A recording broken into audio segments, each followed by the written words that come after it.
Welcome back, traders and investors. We're with Nic Chahine, creating income with credit spreads. Up bright and early.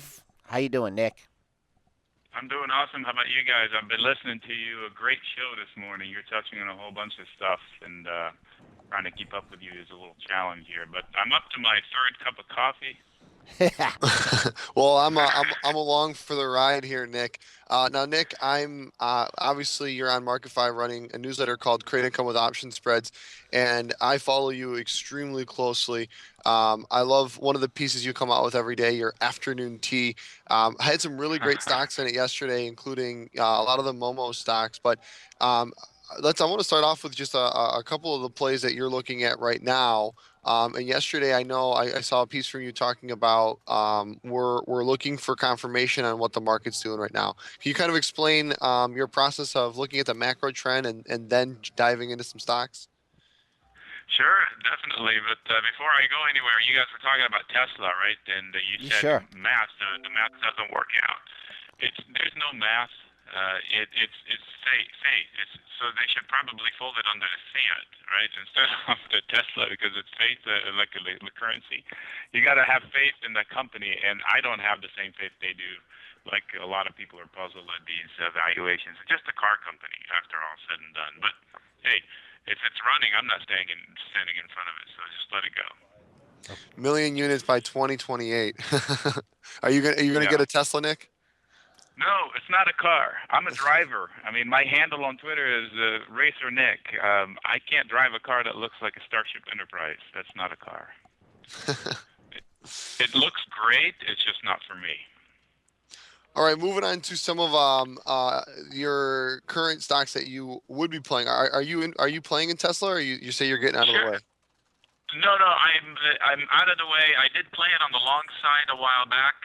Just me options. I don't have the faith to throw big money at it, so I just buy some options and go with the flow. But as far as plays, I want to pick up on last week's conversation I had with the guys last Tuesday, and we talked a few things, and I mentioned that I was challenging Google. And I did, and I won last week, so I am doing it again this week. And it was based on open interest, which is another part of the conversation. Yep. I know you guys said that open interest is not a foolproof strategy. Absolutely, it's not. But it does give me something to shoot for. So if you look at something's open interest and it tells you that the market is more likely to punish those option holders, then it gives you a target where you're comfortable putting a credit cost spread, for example, which means you're selling some risk or premium at a certain level. So last week I played Google and I tried to range it between 1225 and I think 1175 on the downside. So I did an iron condor on Google last week. Oh, the blasphemy! Somebody said, I'm not shorting your. I don't want it to go down, but Jay, I just want it to hold where it is. I don't want it to go anywhere. Could you explain Sorry the about could, that. could, could you explain that iron condor, please, for our listeners? Yes, yes. Iron Condor, plainly put, in plain simple English, is I'd say Google is not going higher than say 1240 this week or lower than 1167 or 68. So if I'm comfortable with that range, then I'll sell premium, which means I will go short it at that level and go long it at the lower level. So I'll say, okay, if it drops down to 1168, I'm losing a little bit of money. If it goes beyond 1240, I'll lose a little money. And actually, how I put the trade on is I sell the credit call spread. So you've heard of options. You can buy a call at 1240, say. You can also sell a call at 1240. Correct. But if you sell a call, then your risk is unlimited to the upside. If Google say jumps to 1300 tomorrow, you're losing anything between 1240 and 1300 times the number of calls. So what I do is I sell a spread instead of selling the call. I sell the call, but I also buy one just above it to limit my risk. So I take a small risk up to 1240, and I collect a premium. If Correct. I'm right and Google is below that by the end of the week, I keep that premium. I'm kind of selling insurance, and somebody else is buying the insurance. So the Okay. Iron Condor is In your risk is limited to what you sell that spread to. So if you sold it at 250, then you're risking 250. I risk the maximum spread minus what I collect. So Okay. if the maximum spread is $2.50 and I collected 50 cents, I'm risking $2 Okay. times the number of contracts times 100. Okay. And then what did you So do on the downside?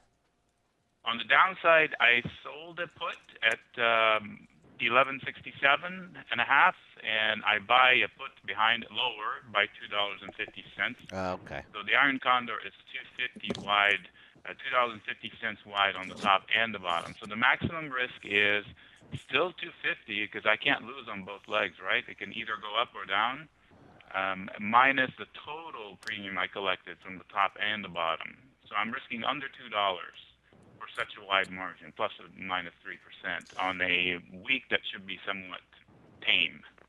So Nick, the question that I get really often is, all right, the strategy is set at that, but how do you pick that stock, or what is the strategy to find something to trade that iron condor on?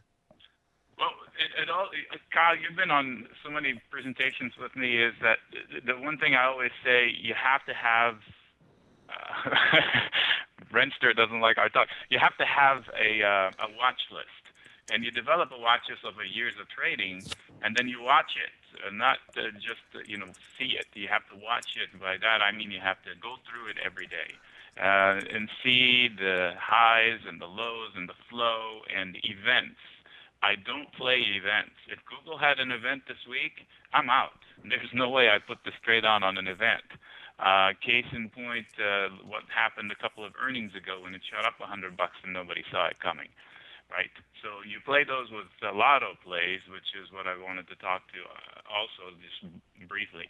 Okay. So you have to have a watch list and you have to work it hard. I mean, it's not easy. If it were easy, everybody would be throwing darts and making money. I would just really want to point out something here to our listeners here. And even though Nick is, he's selling options here, he has a risk reward in here. He always protects himself. He never leaves them swell. I mean, he will take a loss on a trade just like every trader. But hey, first of all, he avoids trading these issues going into a news event where something can happen. But then, the black swan event, which gets so many traders. Traders right now, they're selling puts for a teeny, selling them cheap, collecting income. They're going to come in one day, and their accounts are going to be wiped out. And all the small incremental amounts they made, but Nick doesn't do that. He has a defined loss, and even though you're selling the options and selling the spread, he limits your risk, and that's the most important thing about trading.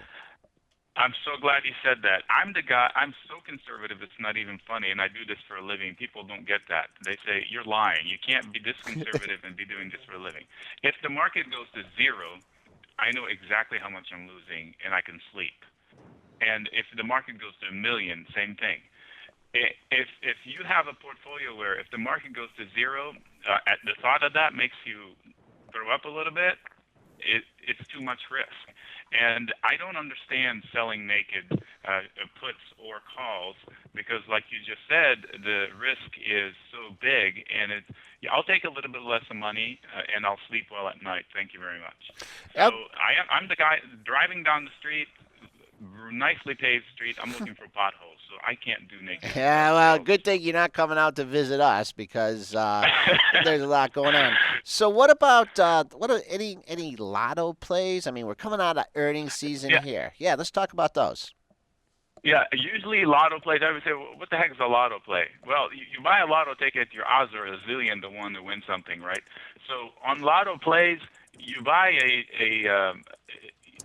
if Priceline is announcing earnings, for example, ahead of an event, and you say, okay, I can't put the credit spreads ahead of an event. I never do that ever.